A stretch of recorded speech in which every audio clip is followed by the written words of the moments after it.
तीनों एक साथ आपके संतुलित रहें, तो उसके लिए पहला नियम है खाना खाने के तुरंत बाद पानी नहीं पीना।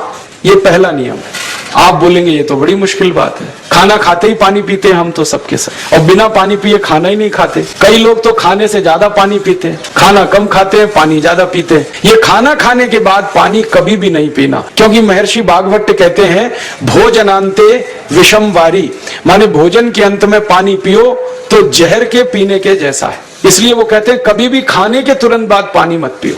अब आप मुझे पूछोगे क्यों नहीं पिए, कारण बता दो। कारण मैं बताना चाहता हूं सरल भाषा में। हम जब खाना खाते हैं ना तो पेट में सारा खाना इकट्ठा होता है। पेट में एक स्थान होता है, उसको हम कहते हैं जठर। संस्कृत में, हिंदी में जठर कहते हैं, अंग्रेजी में उसको एपिगैस्ट्रियम कहते हैं, हिंदी में कुछ लोग उसको आमाशय भी कहते हैं। ये जठर छोटा सा स्थान है। आपके पेट में नाभि है ना, उसके लेफ्ट साइड में बाईं तरफ छोटा सा स्थान है। सारा खाना आपका इसी स्थान पर आता है। जो भी आप खाते हो, रोटी, चावल, दाल, सब्जी, दूध, दही, कुछ भी खाओ, सब कुछ जठर में आता है। अब जठर में जैसे ही खाना इकट्ठा होता है तो उसमें आग जलती है, और उस आग को कहते हैं जठर अग्नि, मिला के बोल देते हैं जठराग्नि। आप जैसे ही खाना खाते हो, पेट में जठर में अग्नि जलती है, वो अग्नि खाने को पचाती है, और अग्नि खाने को ऐसे ही पचाती है जैसे रसोई घर की अग्नि खाने को पकाती है। आपके रसोई घर में आप अग्नि जलाओ, उसके ऊपर दूध रख दो, दूध में थोड़ा चावल डाल दो, अग्नि जब तक जलती रहेगी खीर तब तक बनती रहेगी। आप घर में अग्नि जलाओ, उसके ऊपर पानी रख दो, उसमें दाल डाल दो, दाल की पकने की क्रिया तब तक चलेगी जब तक अग्नि जलेगी। ऐसे ही पेट में होता है। जैसे ही आपने खाना खाया, पेट में अग्नि जलती है, और जब तक अग्नि जलती है तो खाने के पचने की क्रिया चलती है। जैसे रसोई घर में खाना पकाते हैं, वैसे ही पेट में भी खाना पकता है। इसी को हम पचने की क्रिया कहते हैं, अंग्रेजी में उसको डाइजेशन कह देते हैं। तो आपने खाना खाया, पेट में अग्नि जल गई, अब वो खाने को हजम करेगी, पचाएगी। अब मुझे एक प्रश्न का उत्तर दो आप, कि जैसे ही आपने खाना खाया, पेट में अग्नि जल गई और वो खाने को पचा रही है, तुरंत आपने गट गट गट गट पानी पी लिया, और खूब ठंडा पानी पी लिया, बर्फ मिलाया हुआ पानी पी लिया, फ्रिज का पानी पी लिया। क्या होने वाला है? अग्नि जलेगी कि बुझेगी?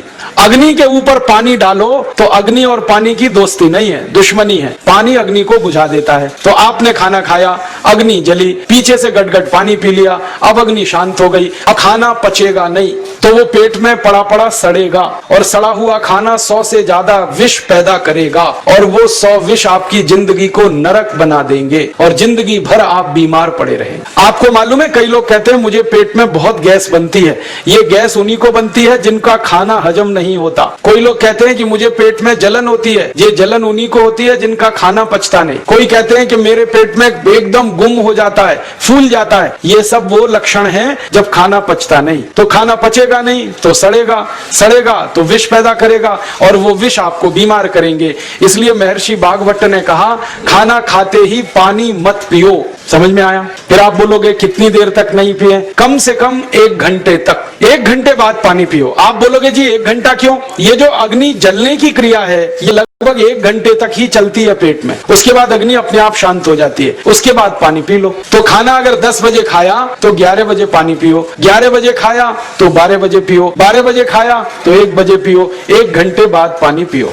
अब आपके मन में ये सवाल आ सकता है कि खाना खाने के पहले पी लें क्या? हाँ पी लो, 40 मिनट पहले पेट भर के पानी पी लो। 10 बजे खाना खाना है, 9:20 पे खूब पानी पी लो, जितना पी सकते। 11 बजे खाना खाना है, 10:20 पे पी लो, खूब पानी पी लो, 40 मिनट पहले। आप और एक सवाल पूछ सकते हो कि अच्छा ठीक है, खाने के बाद पानी तो नहीं पिएंगे, कुछ और पी सकते हैं क्या पानी को छोड़कर? तो उसके लिए भागवत जी कहते हैं कि खाने के तुरंत बाद अगर पीना है तो दही की लस्सी पियो, मट्ठा। खाने के बाद अगर तुरंत पीना है तो फलों का रस पियो, गन्ने का रस पी लो, संतरे का रस पी लो, मौसमी का रस पी लो, अनार का रस पी लो। अब आप कहोगे ये सब महंगी महंगी चीजें बता रहे हैं, गन्ने का रस, संतरे का रस, अनार का रस, पैसे तो है नहीं। तो सबसे सस्ता रस है नींबू का ही रस पी लो, शिकंजी बना के पी लो, वो तो सबसे सस्ता है। तो खाना खाने के बाद या तो दही की लस्सी पियो या रस पियो। और एक तीसरी चीज है, दूध पी सकते हैं। तो खाने के तुरंत बाद पीना है तो दही की लस्सी या मट्ठा, खाने के तुरंत बाद पीना है तो कोई फल का रस, खाने के तुरंत बाद पीना है तो दूध, पानी 1 घंटे बाद पियो। और अगर एक बात ध्यान रखो तो अच्छा है कि सवेरे खाना खाते हैं जिसको हम ब्रेकफास्ट कहते हैं, नाश्ता, तो फलों का रस पीना अच्छा, दोपहर को खाना खाएं तो लस्सी और मट्ठा पीना अच्छा, और रात का खाना खाएं तो दूध पीना अच्छा। जो लोग इस नियम का पालन कर सकते हैं जिंदगी में कभी भी 80 रोग उनको नहीं हो सकते। वात पित्त कफ तीनों ही इस एक छोटे से नियम से संतुलित रहते हैं। तो ये पहला नियम मैंने आपसे कहा। दूसरा नियम एक और है, और वो नियम ये है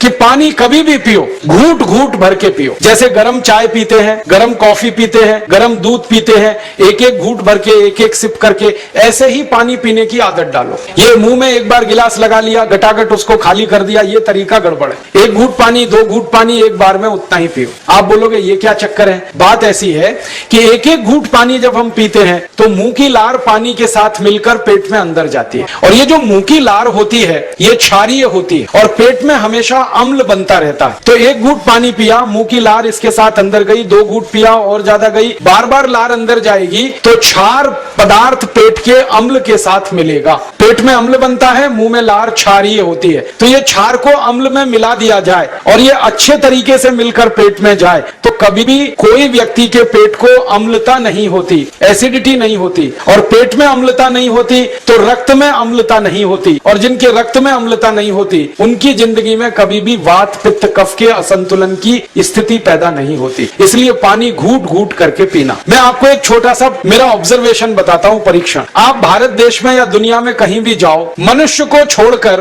पशु पक्षियों को देखना शुरू करो, वो पानी कैसे पीते। किसी चिड़िया को पानी पीते हुए देखो, किसी पक्षी को पानी पीते हुए देखो, वो चोंच के 1 बूंद के बराबर ही पानी उठाता है। एक बार में 1 बूंद पानी लेगा, फिर थोड़ी देर चोंच चलाएगा, फिर पिएगा, फिर दूसरी बूंद लेगा, फिर चोंच चलाएगा, फिर पिएगा, फिर तीसरी बूंद। एक एक बूंद पक्षी पानी पीता है। कुत्ते को पानी पीते हुए देखो, चाट चाट के पानी पीता है। शेर को पानी पीते हुए देखो, चाट चाट के पानी पीता है। जितने जानवर चाट कर पानी पीते हैं, जितने पक्षी एक एक घूंट पानी पीते हैं, किसी भी पक्षी और किसी भी जानवर को डायबिटीज नहीं है, किसी को अर्थराइटिस नहीं है, कोई पक्षी ओवरवेट नहीं है, कोई पशु ओवरवेट नहीं है, वो सब स्लिम और ट्रिम है, क्योंकि वो इतने होशियार हैं, पानी चाट के पीते हैं या घूट घूट करके पीते हैं। अब मुझे ये हैरानी होती है कि ये पशु पक्षियों को कौन सिखाता है? वो अपने जन्म से ये ज्ञान सीख के आते, उनका कोई गुरु नहीं है, उनका कोई विद्यालय नहीं है, उनके कोई प्रशिक्षण शिविर नहीं लगते, फिर भी उनको इतनी अकल है कि पानी घूट घूट पीना। और हम ये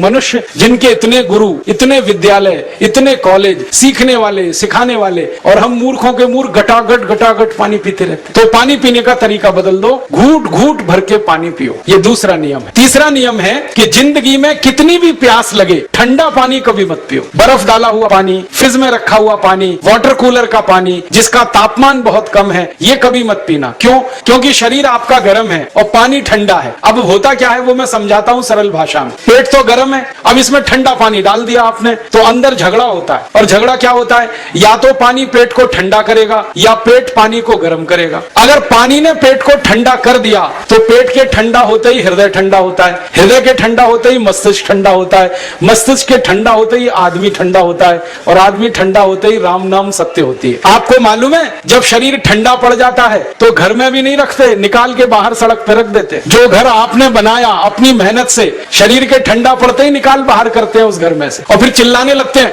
लेके जाओ, जल्दी लेके जाओ, इसको जला के आओ। माने ठंडे शरीर की इज्जत नहीं है। तो ठंडा पानी क्यों पी रहे हो भाई? बंद कर दो। कोई जानवर ठंडा पानी नहीं पीता, कोई पक्षी नहीं पीता, तो आप ये ठंडा पानी पीना बंद करो, सादा पानी पीना शुरू करो। और गर्मी के दिनों में बहुत अगर आपको तकलीफ है तो मिट्टी के घड़े का पानी पी लेना, फ्रिज का और बर्फ का नहीं पीना। ये तीसरा नियम है। और चौथा और आखिरी नियम है कि आप सवेरे ही सवेरे जब सोकर उठते हो तो सबसे पहले पानी पियो। जैसे ही आपकी आंख खुल गई तो पहले 2-3 गिलास पानी पी लो, उसके बाद आप टॉयलेट में जाओ। उठते ही पानी पियोगे तो 2 फायदे हैं। पहला फायदा यह है कि पानी पेट में जाकर बड़ी आंत को साफ करता है, और जैसे ही बड़ी आंत की सफाई होगी पेट पे दबाव पड़ेगा और आप संडास घर में जाएंगे, 2-3 मिनट में पेट आपका साफ हो जाएगा। जिनका पेट सुबह एक बार में साफ हो जाता है उनकी जिंदगी में कभी रोग नहीं आता। इसलिए सुबह सुबह उठते ही पेट साफ होना जरूरी है। और उठते ही पानी पियोगे तो मुंह की जो लार है वो पानी के साथ मिलकर अंदर जाएगी। सुबह पेट में एसिड की मात्रा ज्यादा होती है, इसलिए लार का पेट में जाना बहुत जरूरी है। इसलिए सुबह उठते ही पानी पीना बहुत जरूरी है। ये 4 नियम है आयुर्वेद के। पहला नियम खाना खाने के 1 घंटे बाद पानी पीना। दूसरा नियम, पानी को हमेशा घूट घूट भर के पीना। तीसरा नियम, कभी भी जिंदगी में ठंडा पानी नहीं पीना।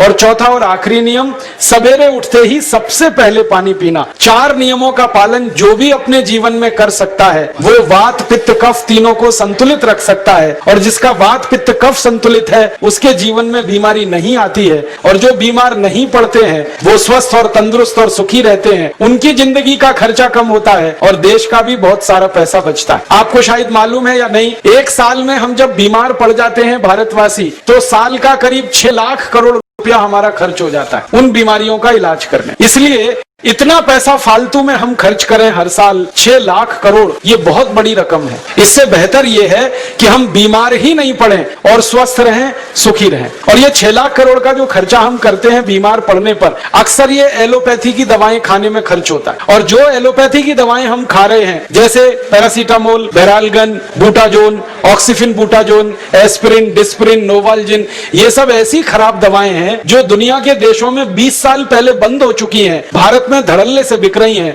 और हमको बीमारियों से ज्यादा गंभीर बीमारियों में फंसा रही। ज्यादातर दवाएं जो आप खाते हो वो किडनी खराब कर देती हैं, लीवर खराब कर देती हैं, आंतों में घाव कर देती हैं, विकलांगता आ जाती है, पैरालिसिस हो जाता है, ब्रेन हेमरेज हो जाता है, हार्ट अटैक आ जाता है। दुनिया में लगभग इस समय 84,000 दवाएं बिकती हैं और आपको सुनकर हैरानी होगी, उनमें से मात्र 117 दवाएं हैं जो काम की हैं, बाकी सब बेकार की दवाएं हैं। उन बेकार की दवाओं को खाकर हम 6 लाख करोड़ खर्च करते हैं। ये बहुत दुख और अफसोस की बात है। और ये 6 लाख करोड़ का खर्चा समाज के वो लोग करते हैं जिनको जिंदगी में हर समय अपना आर्थिक स्थिति को देख के चलना पड़ता है, जिनकी आमदनी बहुत नहीं है, जिनके घर में आमदनी के बहुत ज्यादा साधन नहीं है, उनको ये पैसा खर्च करना पड़ता है। तो कई बार क्या होता है, किसी का घर बिक जाता है, किसी का खेत बिक जाता है, किसी के घर के गहने गिरवी रख जाते हैं, किसी को कर्ज लेना पड़ जाता है, किसी को कर्ज लेकर दोबारा कर्ज लेना पड़ जाता है।